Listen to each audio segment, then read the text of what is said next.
Éric Serra, bonjour. Bonjour. Alors, qu'est-ce qui vous fascine autant dans le Costa Rica? C'est le bleu de la mer? C'est effectivement un endroit que malheureusement je ne connais pas, mais qui a l'air totalement paradisiaque. C'est-à-dire que il manque pas grand-chose dans tout ce qu'on doit cocher pour que ce soit un paradis. Non, moi ce qui me frappe le plus, c'est le côté, c'est la mentalité, la culture, la mentalité. C'est le fait que, par exemple, que ce soit le premier pays du monde qui a aboli l'armée, Pas l'armée, ouais. qui est 25% de son territoire qui est protégé, qui est réserve naturelle. 26. 26. C'est magnifique, ça augmente. Enfin, toutes ces choses, leur proximité avec la nature, il y a une espèce de joie de vivre apparemment, mais qui est conséquente, j'imagine, de tout ça. Ah oui, vous pensez que ça rend joyeux d'être proche de la nature?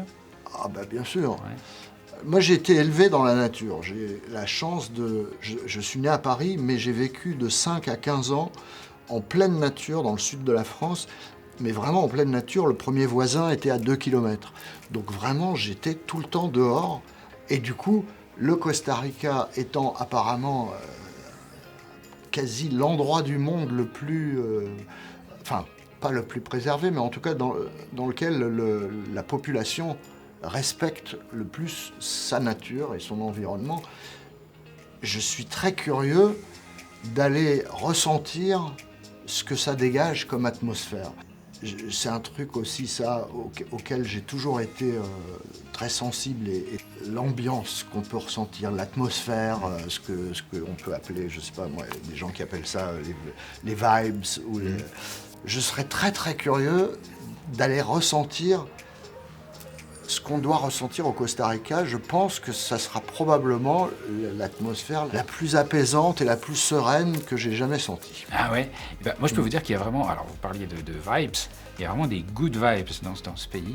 Et les gens sont adorables. Et vraiment, la relation avec les Costariciens est formidable.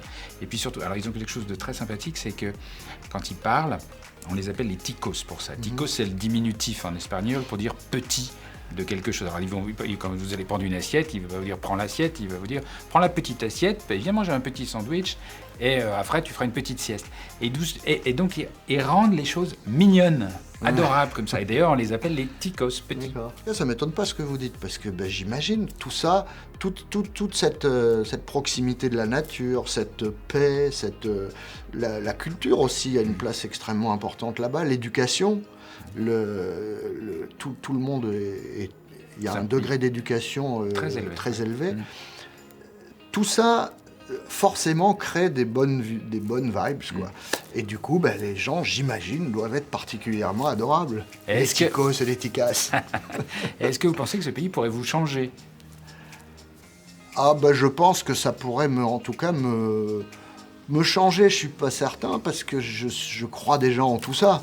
Donc ça pourrait juste confirmer pas mal de choses, et ça pourrait probablement... Je suis sûr que je m'y sentirais extrêmement bien, et je pourrais probablement y rester. Peut-être que j'irai finir mes jours là-bas. Peut-être.